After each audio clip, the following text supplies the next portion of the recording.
ये आज सीधा सवाल में बात होगी चुनाव की और तनाव की। और दो राज्यों में जो विधानसभा चुनाव होने वाले हैं, बात आज वहां तक सीमित नहीं रहने वाली है। यहां तो बात आ गई है एक देश एक चुनाव की, यानी कि लोकसभा चुनाव और जो कुल मिलाकर 31 राज्यों और केंद्र शासित प्रदेशों में विधानसभा के जो चुनाव होते हैं, 28 हमारे राज्य हैं और 3 केंद्र शासित प्रदेश जम्मू कश्मीर, दिल्ली और पुडुचेरी ऐसे हैं, यहां पर विधानसभा के भी चुनाव होते हैं। इन सब को एक साथ करवा दिया जाए। अब यह जुमला है या यह नया दांव है, इसकी तह में, इसकी तफसील में मैं जाऊं उससे पहले आपको बता दूं कि आज कैबिनेट की एक बैठक हुई और मोदी सरकार ने, एनडीए 3.0 की सरकार ने मंजूरी दे दी है एक देश एक चुनाव, वन नेशन वन इलेक्शन को। यह प्रस्ताव दिया रामनाथ कोविंद कमेटी ने। पिछले साल सितंबर में यह बनी थी, 8 सदस्य थे कि भाई एक साथ सारे चुनाव करा लिए जाएं देश में। उन्होंने अपने प्रस्ताव दे दिए। 21,528 लोगों से रायशुमारी की, उसमें से 80% ने कहा कि एक देश एक चुनाव होने चाहिए। और अब खबर यह आ रही है कि आने वाले शीतकालीन सत्र में सरकार इस प्रस्ताव को सदन में पेश भी करेगी। इसमें कोई बाध्यता नहीं है, यह संविधान संशोधन बिल तो होगा, कॉन्स्टिट्यूशनल अमेंडमेंट बिल, वो भी मैं जानकारी आपको देने वाला हूं। यह किसी भी सदन में, लोकसभा या राज्यसभा, कहीं भी पेश किया जा सकता है। तो अब देश में एक साथ ही सारे चुनाव होंगे क्या? सरकार क्या कह रही है? सरकार कह रही है सबसे पहले भाई खर्चा कम हो जाएगा। खामखा एक निरंतरता जो बनी हुई है देश में, एक चुनाव निपटता नहीं कि दूसरे सर पर आकर खड़े हो जाते हैं। अभी लोकसभा चुनाव हुए नहीं, अब हरियाणा और जम्मू कश्मीर में हो रहे हैं, फिर अगले महीने या उससे अगले महीने महाराष्ट्र में और झारखंड में होंगे, फिर दिल्ली में चुनाव आ जाएंगे। तो यह पहिया घूमता ही रहता है और इससे बाधा भी पड़ती है विकास कार्यों में, क्योंकि आचार संहिता लागू हो जाती है और वो जिस राज्य में चुनाव हो रहे हैं वो उस पर तो लागू होती ही है। केंद्र सरकार भी उस राज्य को लेकर कोई फैसला नहीं ले सकती। अब कुछ राज्य तो ऐसे हैं जैसे उत्तर प्रदेश, 7-7 चरणों में विधानसभा चुनाव होते हैं, 2-2 महीने लग जाते हैं, 1 महीने उससे पहले की तैयारी, फिर सरकार बनाने का काम, 3-4 महीने सब कुछ ठप। तो एक साथ ही क्यों ना करा दिए जाएं, मतदान भी बढ़ेगा एक बार में। वरना लोगों से हर बार अब लोकसभा में वोट डालो, अब विधानसभा में वोट डालो, अब नगर निकाय में वोट डालो, अब पंचायत में वोट डालो। आज अश्विनी वैष्णव जो सूचना और प्रसारण मंत्री भी हैं, कैबिनेट की इस बैठक के बाद उन्होंने बताया कि दरअसल 2 फेज में, 2 चरणों में यह चुनाव होंगे। अगर यह प्रस्ताव कानून बन जाता है तो लोकसभा और विधानसभा के चुनाव एक साथ, और जो निकाय चुनाव हैं उनको एक साथ करा दिया जाए।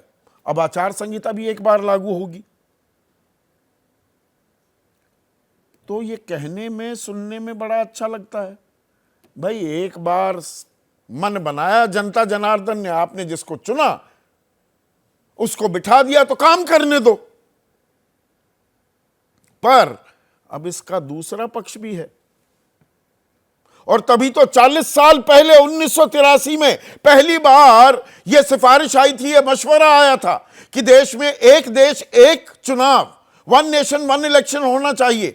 पर 40 साल से अभी तक आगे कोई फॉरवर्ड मूवमेंट नहीं हो पाई थी। सबसे पहली बात तो ये संविधान संशोधन बिल है। इसमें 2/3 of the present and voting, Lok Sabha की जो कुल स्ट्रेंथ है, जो संख्या है 543, उसमें से 2/3 मौजूद होने चाहिए वोटिंग के वक्त। और जो वोट इस पक्ष में पड़े should be more than the half way mark of the Lok Sabha 543 का आधा 272 को तो उसके पक्ष में वोट डालने ही डालने होंगे, 2/3 को वहां मौजूद भी रहना होगा। और सिलसिला यही नहीं थमता, उसके बाद 50% से ज्यादा राज्यों को भी रैटिफाई करना होगा, इस प्रस्ताव को मंजूरी देनी होगी। अब आज की तारीख में जो मौजूदा लोकसभा है 234 तो इंडिया खेमे के सांसद हैं, वो सभी वहां पर खड़े हो जाएं, यानी कि इस प्रस्ताव पर वोटिंग के दौरान वो संसद में मौजूद रहें, तो फिर तो आंकड़ा कैसे पार होगा, ये अपने आप में एक बड़ा सवाल हो जाता है। यही बात राज्यसभा पर भी लागू होती है। और राज्यों में आज की तारीख में 18 राज्यों में बीजेपी की सरकार है, लेकिन कल क्या होगा किसने जाना। अगर ये 16 से नीचे आ जाता है आंकड़ा, 31 कुल मिलाकर राज्य हैं, 3 में केंद्र शासित प्रदेशों को भी जोड़ रहा हूं जहां पर विधानसभा के चुनाव होते हैं, तो उनकी रायशुमारी भी की जाएगी। और बात यही नहीं थमती, कुल मिलाकर 5 संवैधानिक संशोधन करने होंगे अलग अलग अनुच्छेद में। अनुच्छेद 83, अनुच्छेद 85, अनुच्छेद 172, अनुच्छेद 174 और अनुच्छेद आर्टिकल 356, क्योंकि 5 साल होना चाहिए भाई लोकसभा का कार्यकाल, ये 83 कहता है अनुच्छेद। इसको डिसॉल्व करने का अधिकार सिर्फ राष्ट्रपति को है, ये 85 है अनुच्छेद। 172 5 साल की अवधि होती है विधानसभा की। अब 32 पार्टियां तो हां कह रही हैं कि भाई बिल्कुल ये होना चाहिए, ये देश हित में होगा फैसला। 15 जो विपक्षी खेमे के हैं वो कह रहे हैं कि नहीं, ये ध्यान डाइवर्ट किया जा रहा है, ये तो संघीय ढांचे पर प्रहार है, ये तो जो सबसे बड़ी जो नेशनल पार्टीज हैं, वो कांग्रेस हो चाहे बीजेपी हो, नेशनल पार्टीज को अनफेयर एडवांटेज मिलेगा। भाई राज्य के चुनाव भी हो रहे हैं और प्रधानमंत्री भी चुनना है, तो प्रधानमंत्री की रेस में क्षेत्रीय दल तो होते नहीं है, वो समाजवादी पार्टी हो, आरजेडी हो, तृणमूल कांग्रेस हो, वो वाईएसआर कांग्रेस हो, वो टीडीपी हो, वो शिवसेना उद्धव ठाकरे गुट हो या एकनाथ शिंदे गुट हो, एनसीपी शरद पवार गुट हो या अजित पवार गुट हो, एआईए, डीएमके, सीपीएम, एआईएमआईएम, छोटे छोटे दल तो बहुत लंबी हो जाएगी फेरिस्त। वो जीतन राम मांझी, जयंत चौधरी, दुष्यंत चौटाला, न जाने कितने क्षेत्रीय दल हैं, तो उनको फिर विधानसभा में कौन वोट देगा। और 4 राज्य तो ऐसे हैं, अब ये गणित भी आपको बड़ा दिलचस्प है।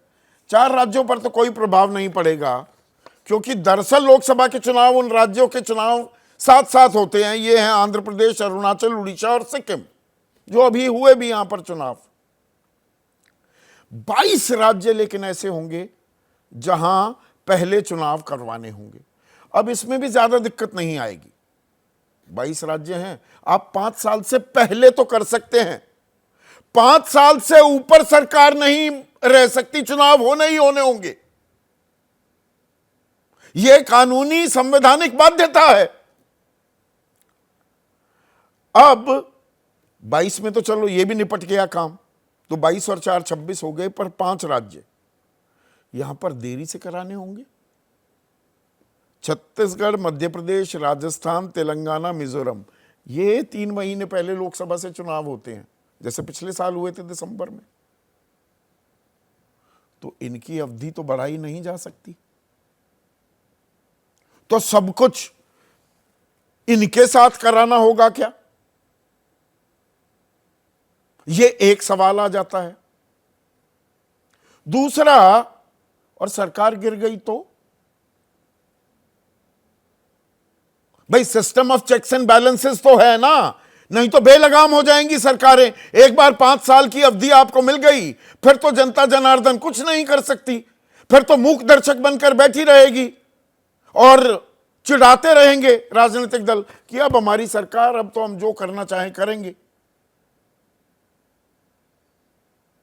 अब सरकारों को रिस्पॉन्ड तो करना पड़ता है ना। चुनाव आते हैं, विधानसभा चुनाव की, भाई यहां पर अब पुरानी पेंशन योजना के बारे में समीक्षा होने लग गई, या जातिगत जनगणना कोई मुद्दा हो जाता है, किसानों की कोई परेशानी होने लगती है, सरकार की तरफ से घोषणाएं या कोई सक्रियता होती तो दिखाई देती है, वरना क्या वो अनदेखी में तब्दील हो जाएगी। और सरकार अगर गिर गई तो क्या करेंगे? साल डेढ़ साल में गिर जाए, चलिए फिर से चुनाव करा लिए। अभी 8 ही महीने बचे हैं। फर्ज कीजिए सरकार को 4 साल 4 महीने चल ली, 6 महीने हैं तो चुनाव आयोग करा सकता है जल्दी चुनाव। 8 महीने में क्या करेंगे? या केंद्र की सरकार गिर गई तो? हमने देखा है ना, वाजपेयी की 13 दिन की सरकार भी देखी, 13 महीने की भी सरकार देखी, विश्वनाथ प्रताप सिंह की सरकार देखी, चंद्रशेखर की भी सरकार देखी, एचडी देवेगौड़ा की सरकार देखी, आई के गुजराल की सरकार देखी, गिर गई। तो एक एक डेढ़ साल में केंद्र के चुनाव अलग से होंगे, लोकसभा चुनाव फिर से होंगे, तो सारे राज्यों के चुनाव क्या साथ कराए जाएंगे? ये अपने आप में कुछ ऐसे सवाल हैं, इनके जवाब क्या दिए जाएंगे? क्षेत्रीय दलों की अनदेखी भी की जा सकती है क्या? जिसका जितना बड़ा साइज पार्टी का भी और राज्य का, उसकी बात ज्यादा सुनी जाने लगेगी क्या? इसीलिए मल्लिकार्जुन खड़गे कह रहे हैं ये प्रैक्टिकल नहीं, चलने वाला नहीं है, ये मुद्दा ध्यान भटकाने के लिए है। असदुद्दीन ओवैसी कह रहे हैं पैसे बचेंगे तो कल आप पुलिसिया सिस्टम को ही बंद कर देंगे कि नहीं नहीं जी, ज्यादा पैसे खर्च हो रहे हैं, और कितने हो रहे हैं उसकी जानकारी भी मैं अभी आगे आपको देने वाला हूं। लेकिन मायावती पहले तो वन नेशन वन इलेक्शन के खिलाफ थी, लेकिन आज उनका समर्थन में सकारात्मक रुख का बयान आया है कि यह व्यवस्था जनहित में होना जरूरी है। हमारी पार्टी का स्टैंड सकारात्मक है। शिवराज सिंह चौहान केंद्रीय मंत्री कह रहे हैं कि चुनावी खर्च कम होगा और लोकतंत्र सशक्त होगा, या system of checks and balances कहीं गायब हो जाएगा। मनोज झा कह रहे हैं मान लो यूपी में सरकार गिर जाती तो फिर क्या होगा, क्या आप राष्ट्रपति शासन लगाएंगे? संदीप पाठक आम आदमी पार्टी के नेता, वो कह रहे हैं ये बीजेपी का नया जुमला है, आप 4 राज्यों में एक साथ चुनाव नहीं करा पा रहे, पूरे देश में कैसे कराएंगे? ये अपने आप में एक वाजिब सवाल है। भाई आप जम्मू कश्मीर, हरियाणा, महाराष्ट्र और झारखंड में तो साथ चुनाव करा नहीं रहे, और उत्तर प्रदेश में भी 10 विधानसभा में उपचुनाव भी होने हैं, उनको तो साथ करा नहीं पा रहे, उसको तो अलग अलग कैलिब्रेटेड तरीके से करा रहे हैं, या दिल्ली के भी साथ करा लेते। कुल मिलाकर 8 चुनाव होते हैं हर 5 साल में विधानसभाओं के, अलग अलग गुट, उसको हम 5 या 3 पर क्यों नहीं ले आते? साथ साथ हो जाएंगे, खर्च भी कम हो जाएगा, system of checks and balances भी रहेगा।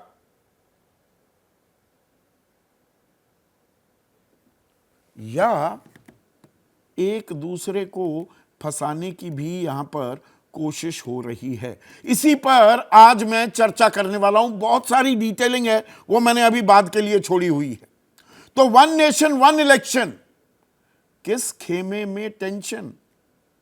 पहली नजर में विपक्ष बैकफुट पर नजर आ रहा है, लेकिन क्या दरअसल सत्ता पक्ष को घबराहट होने लगी है 2024 के चुनावी नतीजों के बाद, और ये कोई बड़े राजनीतिक दांव के लिए तैयारी, जमीन तैयार तो नहीं की जा रही है? और एक देश एक चुनाव जुमला या बड़ा दांव, इस पर नूरा कुश्ती ही होती रहेगी। ये सदन में पेश भी होगा शीतकालीन सत्र में, इसे हम तय माने क्या, या ट्रायल बलून भी फ्लोट किया गया है। चर्चा में मेरे साथ एनडीए खेमे के 2 सबसे अहम घटक, जेडीयू के मुख्य प्रवक्ता राजीव रंजन, टीडीपी की राष्ट्रीय प्रवक्ता ज्योत्सना तिरुनगरी, कांग्रेस के राष्ट्रीय प्रवक्ता आलोक शर्मा, समाजवादी पार्टी के राष्ट्रीय प्रवक्ता सुनील साजन, इस देश में जो चुनावी प्रणाली है उसकी खामियों को लगातार उजागर करते हैं, नकेल कसते हैं। एसोसिएशन फॉर डेमोक्रेटिक रिफॉर्म्स के संस्थापक जगदीप छोकर और देश के सबसे बड़े चुनावी विश्लेषकों में से एक सी वोटर के सर्वे सर्वा यशवंत देशमुख भी इस चर्चा में जुड़ चुके हैं।